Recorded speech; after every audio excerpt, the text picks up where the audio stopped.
Hello friends, అందరికీ నమస్కారము. Friends, Airtel, Jio ఈ 2 కంపెనీలు కూడా ప్రీపెయిడ్ రీఛార్జ్ ధరలనేవి బాగా పెంచేశారని చెప్పేసి చాలామంది బిఎస్ఎన్ఎల్‌కు మారిపోతూ ఉన్నారు. కానీ బిఎస్ఎన్ఎల్‌లో ఒక ప్రాబ్లమ్ అయితే ఉంది. సిగ్నల్ అనేది సరిగ్గా ఉండదు. సో, చాలామంది బిఎస్ఎన్ఎల్‌కు మారిపోయి మళ్ళీ సిగ్నల్ లేదు అనడంతో మళ్ళీ వెనక్కొచ్చేసి జియో, ఎయిర్టెల్‌కి అయితే మారిపోతూ ఉన్నారు. అయితే ఇలా మళ్ళా బిఎస్ఎన్ఎల్ నుంచి మనము ఎయిర్టెల్‌కి లేదంటే జియోకి మారేటప్పుడు ఒక కోడ్ అయితే జనరేట్ చేసుకోవాల్సి అయితే వస్తుందన్నమాట. అదే యూపీసీ కోడ్ అనమాట.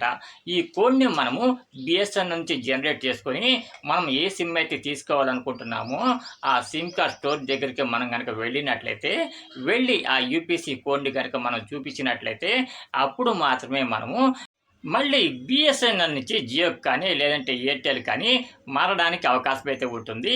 అయితే బిఎస్ఎన్ఎల్ నెట్వర్క్ మారిన వాళ్ళలో చాలామందికి యూపీసీ కోడ్ అనేది జనరేట్ అవ్వట్లేదన్నమాట.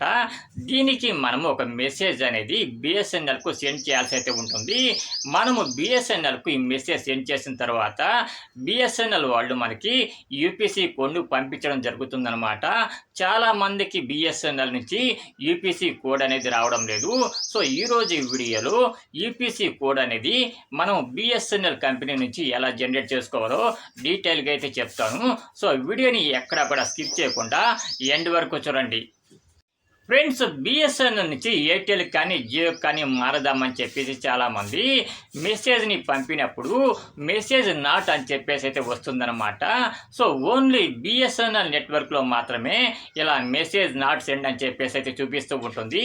దీనికి కారణం ఏంటంటే మీ బిఎస్ఎన్ఎల్ నెట్వర్క్లో ప్రీపెయిడ్ రీఛార్జ్ బ్యాలెన్స్ అనేది లేకపోవడం అనమాట. మనము మొత్తం అంటే టోటల్గా ఒకే ప్యాక్ అనేది వేసుకుంటాం కదా, ఆ ప్యాక్ అనేది లెక్కలోకి అయితే రాదు. మనము స్పెషల్గా మళ్ళీ టాక్ టైం బ్యాలెన్స్ అనేది వేసుకోవాల్సి అయితే ఉంటుందన్నమాట. సో, ఎవరైతే బిఎస్ఎన్ఎల్ నుంచి జియోకి కానీ లేదంటే ఎయిర్టెల్కి కానీ మారాలి అనుకుంటున్నారో అటువంటి వాళ్ళు తప్పకుండా మీరు యూపీసీ కోడ్ కోసం మెసేజ్ని సెండ్ చేసే ముందు తప్పకుండా ఒక ₹10 కానీ లేదంటే ₹20 కానీ బిఎస్ఎన్ఎల్ మొబైల్కు రీఛార్జ్ అయితే చేసుకోండి. ఇలా మనము టాక్ టైం అనేది రీఛార్జ్ చేసుకున్న తర్వాత యూపీసీ కోడ్ కోసం మనం మెసేజ్ కనుక పంపినట్లయితే అప్పుడు మాత్రమే ఆ మెసేజ్ అనేది సక్సెస్ఫుల్గా సెండ్ అవుతుందన్నమాట. మనము నెలకి ఒక ప్యాక్ అనేది వేసుకుంటాం కదా, ఆ ప్యాక్ ద్వారా మనము మెసేజ్ని కనుక పంపినట్లయితే ఆ మెసేజ్ అనేది వాళ్ళకు సెండ్ అవ్వదన్నమాట. మనం ఈపీసీ కోడ్ కోసం మెసేజ్ని పంపాలంటే తప్పకుండా ఒక ₹10 లేదా ₹20 తప్పకుండా టాక్ టైం బ్యాలెన్స్ అది వేసుకోవాలన్నమాట. సో, ఎవరైతే బిఎస్ఎన్ఎల్ నుంచి మళ్ళీ ఎయిర్టెల్కి కానీ జియోకి కానీ మారాలనుకుంటున్నారో అటువంటి వాళ్ళు ఈ విషయాన్ని అయితే తప్పకుండా గుర్తుపెట్టుకోండి.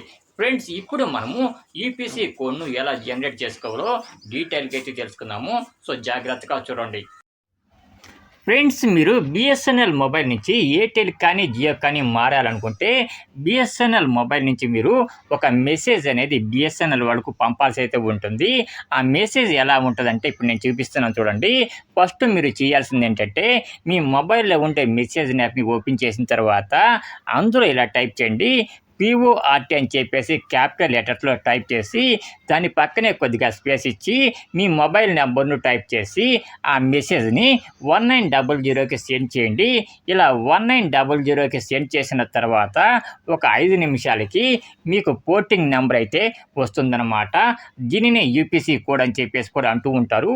ఈ యూపీసీ కోడ్ను జనరేట్ చేసుకున్న తర్వాత మీరు బిఎస్ఎన్ఎల్ నుంచి ఏ మొబైల్ నెట్వర్క్ షిఫ్ట్ అవ్వాలనుకుంటున్నారో ఆ స్టోర్కి వెళ్ళి యూపీసీ కోడ్ని కనుక చూపించినట్లయితే అక్కడ వాళ్ళు ఒక కొత్త సిమ్ని మీకు ఇవ్వడం జరుగుతుందన్నమాట. ఫ్రెండ్స్, ఈ వీడియో కనుక మీకు నచ్చినట్లయితే తప్పకుండా ఒక చిన్న లైక్ అయితే వేయండి. లైక్ వేయడమే కాదు, వీడియోని మీ ఫ్రెండ్స్ అండ్ ఫ్యామిలీ మెంబర్స్ కూడా షేర్ చేయండి.